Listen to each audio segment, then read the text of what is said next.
আজকের ভিডিওটি একটি প্রশ্ন উত্তরের ভিডিও। প্রশ্ন করেছিলেন কোয়েল সরকার, আমাদের নিবেদন চ্যানেলের সদস্য।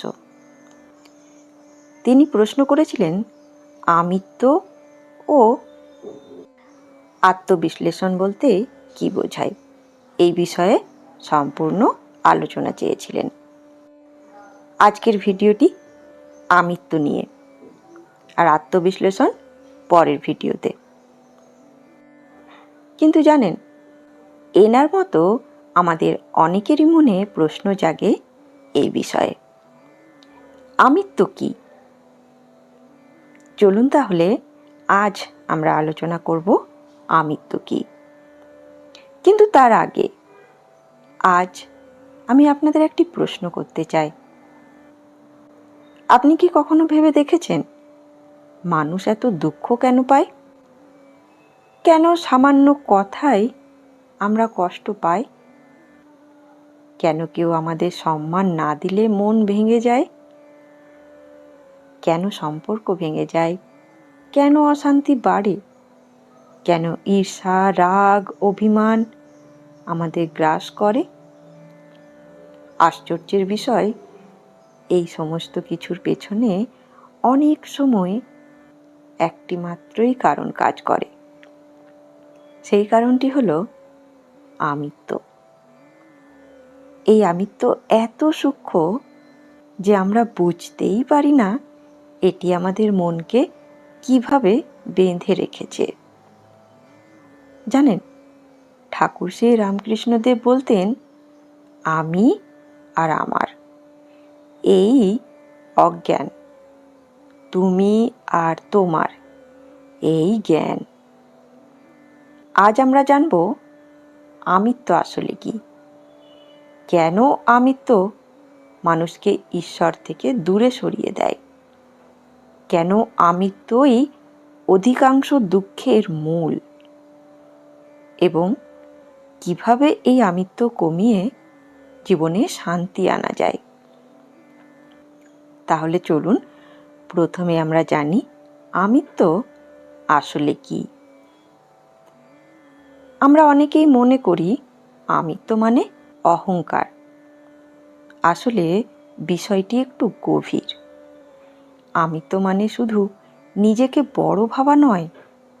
আমিত্ব মানে আমি কর্তা, আমার ইচ্ছাই শেষ কথা, আমার জিনিস, আমার পরিবার, আমার সম্মান, আমার মতামত, অর্থাৎ সমস্ত কিছুর কেন্দ্রে নিজেকে বসানো।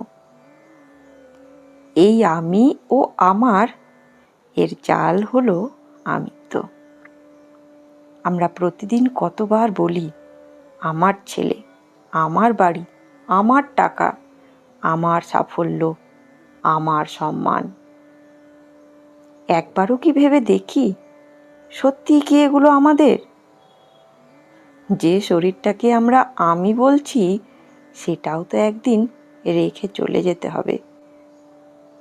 তবু আমরা বলি আমার আমার আমার। এটাই আমিত্বর খেলা।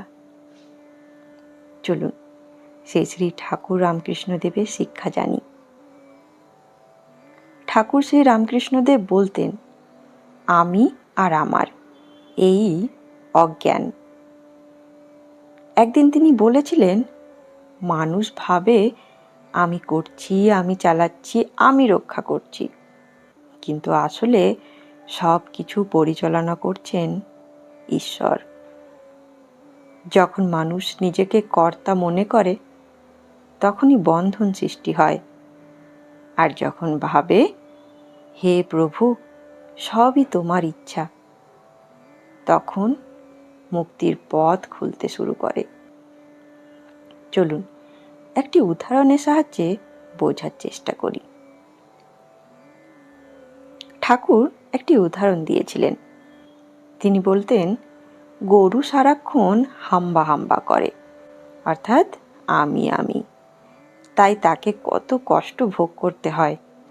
লাঙল টানতে হয়, রোদে দাঁড়াতে হয়, অসংখ্য কষ্ট সহ্য করতে হয়। কিন্তু যখন সেই গরুর চামড়া দিয়ে ঢোল তৈরি হয়, তখন আর হাম্বা বলে না, তখন তুমি তুমি বলে। এই উদাহরণের মধ্যে ঠাকুর বোঝাতে চেয়েছেন, যতক্ষণ আমি থাকবে ততক্ষণ দুঃখ থাকবে। যেখানে তুমি শুরু হবে সেখানে শান্তি আসবে। চলুন এবার জানবো আমিত্ব কিভাবে দুঃখ সৃষ্টি করে। এখন একটু নিজের জীবনের দিকে তাকান। কেউ আপনার কথা শুনল না, মন খারাপ হলো। কেন? কারণ আমার কথা গুরুত্ব পেল না। কেউ সম্মান করল না, কষ্ট হলো। কেন? কারণ আমাকে সম্মান দেওয়া হলো না। কেউ সমালোচনা করল, রাগ হলো। কেন? কারণ আমার ভাবমূর্তির আঘাত পেল। দেখুন, প্রতিটি কষ্টের পেছনে কোথাও না কোথাও আমি লুকিয়ে আছে। তাহলে সংসারের অশান্তির মূল কি? অনেক স্বামী স্ত্রীর ঝগড়ার মূলেও আমিত্ব থাকে।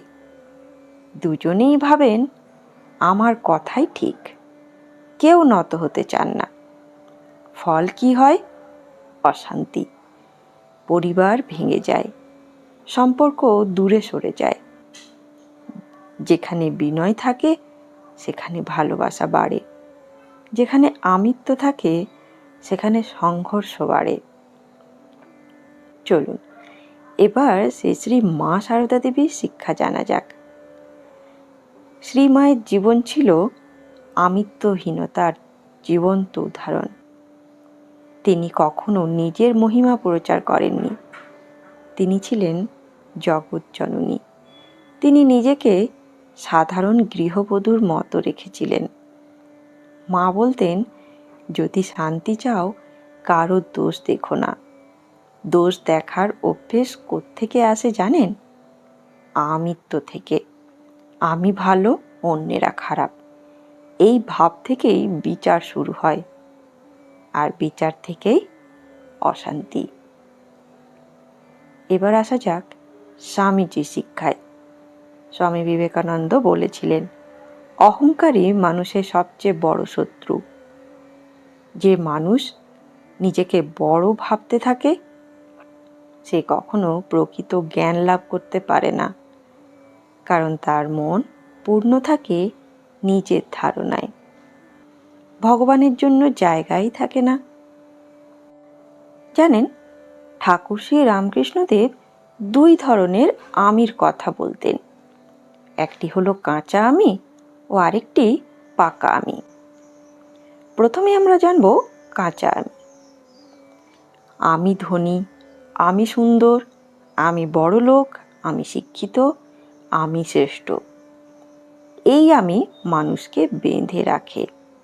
এগুলি হলো কাঁচা আমি। এবার পাকা আমি।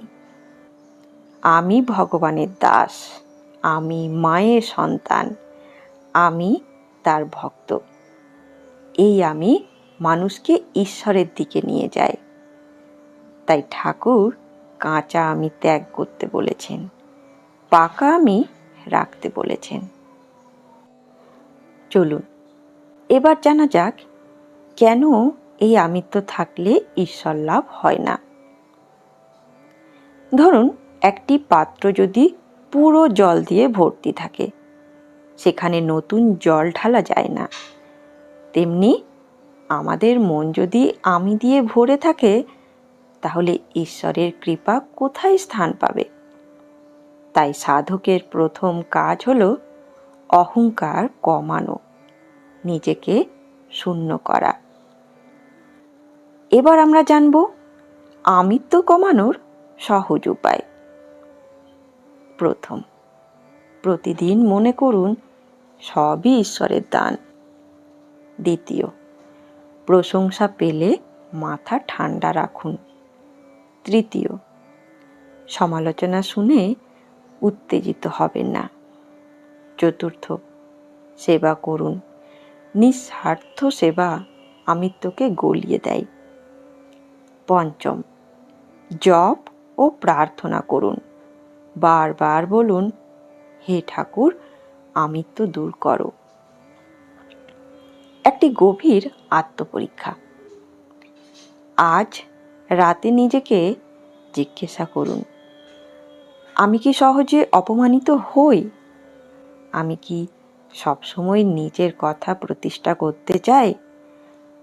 আমি কি অন্যের ভুল বেশি দেখি? আমি কি প্রশংসা পেতে ভালোবাসি?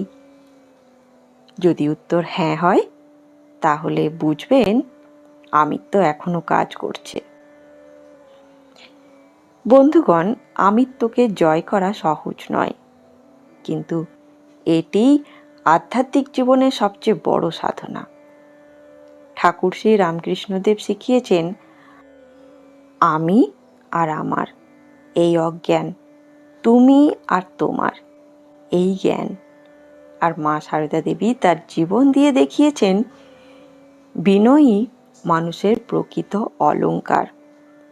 তাই আজ থেকে আমরা চেষ্টা করি, আমি নয় তুমি, অহংকার নয় আত্মসমর্পণ, অধিকার নয় কৃতজ্ঞতা।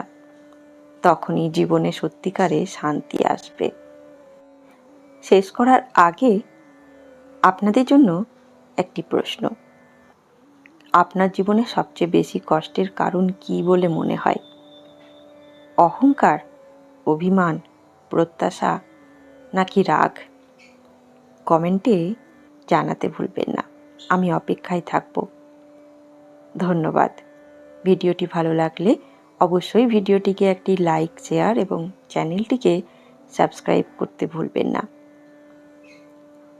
জয় ঠাকুর, জয় মা, জয় স্বামীজি।